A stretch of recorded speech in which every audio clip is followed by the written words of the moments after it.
Um, Deadpool negative here. I was going to record something else tonight, but the death of Sal Buscema has come up. Today would have been his 90th birthday, but word began to leak. It was only from one person, but it seemed to be corroborated by a lot of others that he passed away on this past Friday, a few weeks away from his 90th birthday.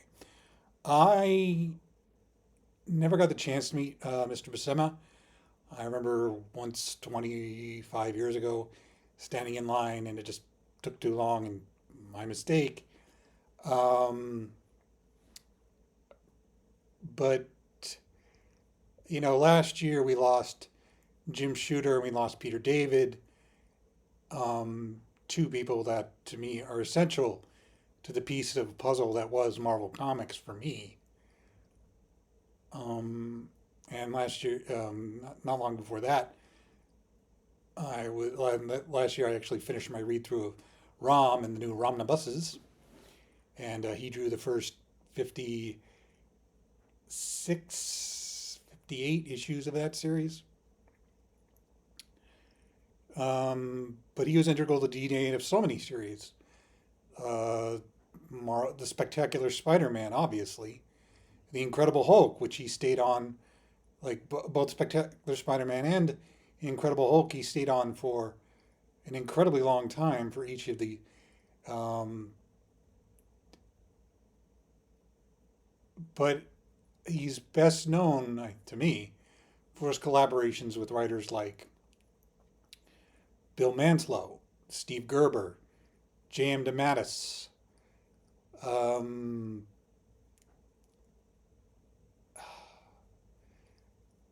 he did some good work with Walter Simonson on Thor. Um, he was a I don't know if I'm going to speak more on him, but he also brought in did a lot of one shots and fill-ins, and he gave a lot of power to those stories. I think he did also a great job working with Claremont on a couple stories. One day I'm going to explain to you guys why Chris Claremont is secretly one of the best Spider-Man writers, and Sal Buscema is one of the reasons. Um, but he doing a lot of commissions past few years. He retired from that like about a year and a half ago.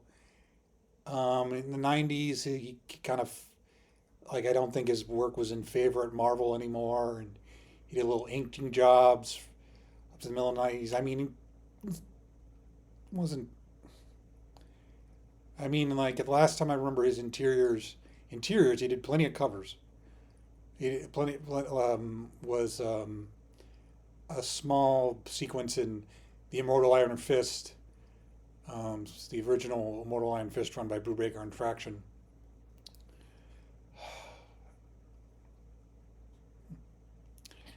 Um,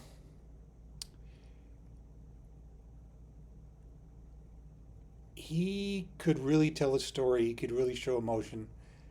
I know a lot of people look at me funny like this, but I think Bill Mantlo was also part of Marvel's DNA, and we're never going to see a new story from him, unfortunately. Um, I thought the way, I mean, for one thing, Hulk already had a definitive artist, Herb Trimpe, a man I was lucky enough to meet a few times, and yet Sal Buscema came on and made the character his own in a completely different way, which I thought was always amazing. Um,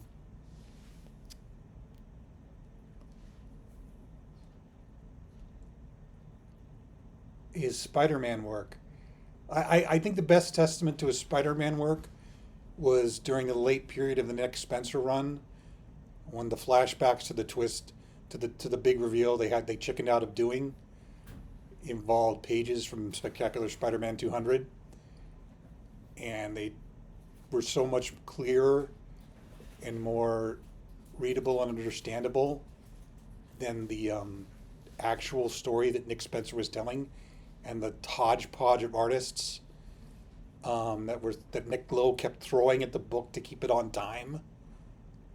But you know, Nick Lowe is bad, and we should all feel we've been feeling bad for a decade now at this point.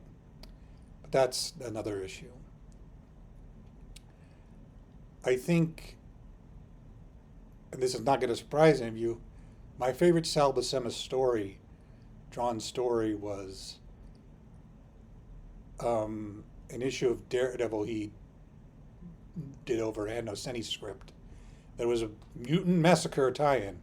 It was actually the second issue of Daredevil I ever read, and the second issue of Daredevil Ann Nocenti ever wrote.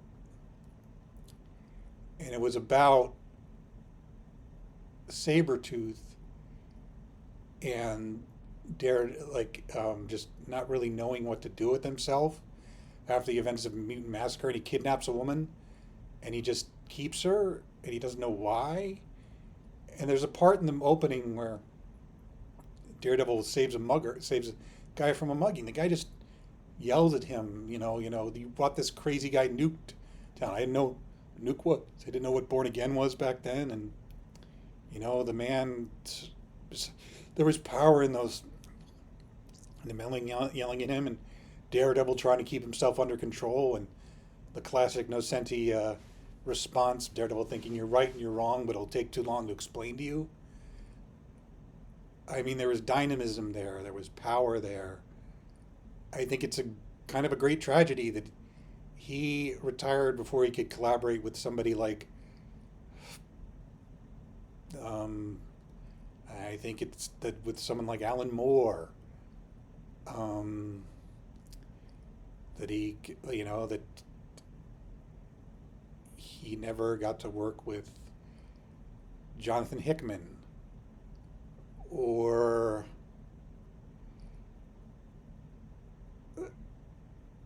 I mean, it's just like you look at those few pages of Buscema artwork and those late period Spencer Amazing Spider-Mans, and it's like I want this guy to draw whatever story that is happening because I don't understand it, and this guy could help me understand it.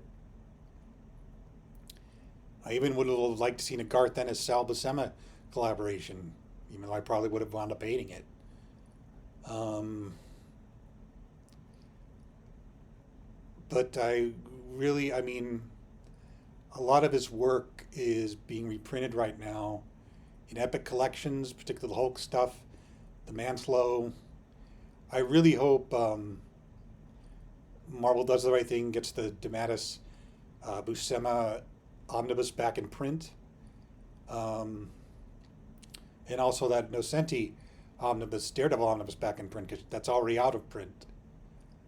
Um, don't have much more to say other than that. Just seek out any one of his stories written by anybody, and you will see energy and power and emotion that honestly we could use a lot more of in comics these days. Um, Again, maybe I'll do some analysis of his stories, but I'm telling you, go read the Manslow issues of Hulk.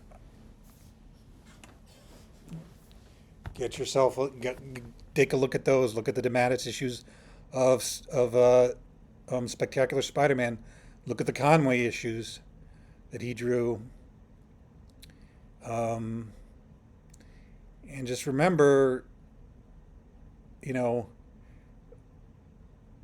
to make sure if you have a means to let them know that your favorite Marvel creators, I mean, we lost Shooter, we lost David. What you think of Shooter? He was integral to Marvel. I've heard rumors about a certain. He hasn't worked for Marvel in decades, but there is a guy who's was one of the classic Marvel creators whose health is not doing great. But I'm not going to say who it is. Fuck you, Perch. But just make sure if you have the means to let them know that you appreciate their work.